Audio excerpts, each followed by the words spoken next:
They're waiting for you. Should I get out of this chair? For what? Hi, Florence. What's gonna happen? Hi. Hi. How are you? I was looking for a job. It's my first job out of school, and I was sent by an employment agency out to many places, mostly in the garment district. And it seemed compatible with me. Everybody was speaking Yiddish, which I understood from my own home. And it just seemed perfectly awful. So I was standing in the middle of the street with another list of places to go visit, and I thought, I'm not going to do this. And I looked around, and all of a sudden I see that I'm maybe 5 feet away from one of those metal, so they look like gold, but they're not, things fastened to the wall of a building on 23rd Street, which said American Civil Liberties Union and 3rd floor, or whatever it said. So I said, well, I'm a member of that. Maybe I'll go up there and look for a job. Were you also in the Communist Party at Oh, that I time? was all done with that. Yeah, okay. They threw me out. They finally caught up with me and they threw me out. So I go upstairs, and I was sent to visit with the office manager, and I said, I'm looking for a job, and I have record-keeping skills and secretarial skills, and I'm a member of the ACLU, and blah, blah, blah, blah. She said, fine, we have a job. I said, oh, that's great. I didn't ask what it was about or how much it paid or, I was 20 years old, and I didn't know how to ask regular questions. I should have asked them about their bedroom, their bathroom, which would have immediately, if I had made a fuss about it, they would have had the health department down there in a second. I didn't think about that. So they said, we've got a job. I said, fine. I didn't ask how much it paid. And if I had, I wouldn't have taken the job. And then I said, well, when do you want me to start? I said, today is Friday, how about Monday? And the person said, how about now? I said, right now? She said, yes. So I said, how long is this person who left, how long have you been without this person? I thought I was asking about what sort of chaos is going on in this place. And it was a good intuitive guess, because that person had left at the end of the previous day. Evidently a very emotional, even theatrical tantrum. So I was ushered into, I said, okay. I was ushered into Mr. Baldwin's room. I don't think I want those, but I have to do this. I subsequently became a great friend. So I appeared in his room, and somebody had handed me a secretarial pad and a pen or a pencil, and I came in, and the person who ushered me in told me where to sit and left. And meanwhile, this person is standing there not saying anything, and when the person left, he doesn't say, hello, I'm Roger Baldwin, or he doesn't ask my name or anything. He just starts dictating. Now, I have to tell you this. I had gone to secretarial school for 6 weeks. I already knew how to type very well from college. And as for the, Dictation. they didn't have computers or anything. somebody would dictate to you and you would take it down in shorthand. I had been to secretarial school you're supposed to go for 6 months minimum till you got it under your belt. I went for 6 weeks, and I had a good idea of what the philosophy of shorthand was, but really philosophy didn't play much of a part. And Roger started dictating the way you and I would speak conversation, which is very fast.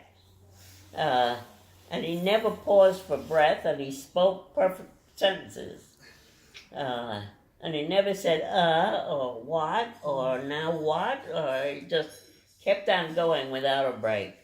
And had a stack of letters that hadn't been answered. So he just kept on going and going and going. And I kept on going and going and going, or so he thought. But I did not have the skills to take down what he was saying. So I started to write in English the general sense of what he was saying. So I kept up with him. Because if I couldn't fit it down on the page, I just skipped it and went on to the next thing. So I look at my notes, and I can't understand a word of them. And these were written partly in English because I didn't have the skills to do this. So I started to work on the stuff, and I made up my mind I would recall in general what the letter was about, and then take off on my own because I couldn't understand what this was saying. But I understood in general what the correspondence was meant to be, so I typed it all up here. I put it on his desk, went back to the secretary's room, and he came back in about 20 minutes, and he handed me all the letters back signed, and he said, "There's hardly a word of what's here, of what I said." So he said, "That's all right. You got the idea, and you evidently can speak pretty good English, so go to it." That's great. I was thrilled, because he was right. I hadn't written anything in his language, or in his words. And there was a difference. He was a Connecticut Yankee, and I was a struggling girl from the Bronx. And they don't speak the same language. But he was very pleased. And I stayed with him for maybe a year and a half. And I was then almost 20 years old. I was 19. And he was then 63. And I thought to myself, I wonder what it would be like to have sex with a 63-year-old man. I thought to myself, well, maybe they don't have sex at that age. And of course, I never gave a single indication that I ever had any lascivious thoughts like that at all. But in the years we got to know each other very well and became close friends and had lunch with each other once a week. We finally told each other everything about how we felt when we were there, and he told me that what he felt was that he would love to have sex with me, but that I would start screaming that he raped me, and he would be landed in jail. And then he said to me, you know, I gave it some serious thought. I thought it might be worth going to jail for. Uh-huh. But then I decided no.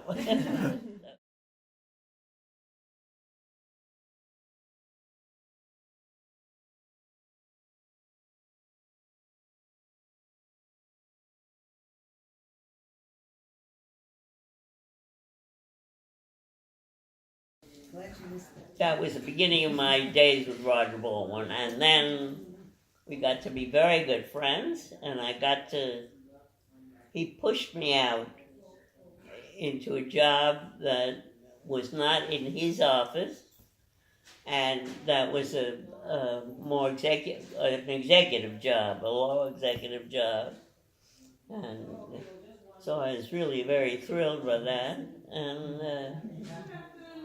we started a beautiful but platonic relationship after that. And sometime in maybe 2 years before where we are right now, I had my last regular once a week lunch with him. Oh no, I'm sorry, I take it back. He had died shortly before then, and it was shortly before he died that I had that last lunch with him. And I was very glad that I had it because the next thing I heard that he was very ill, and shortly after that, a couple of weeks after that, he died. Have Good. I told you everything you need to know?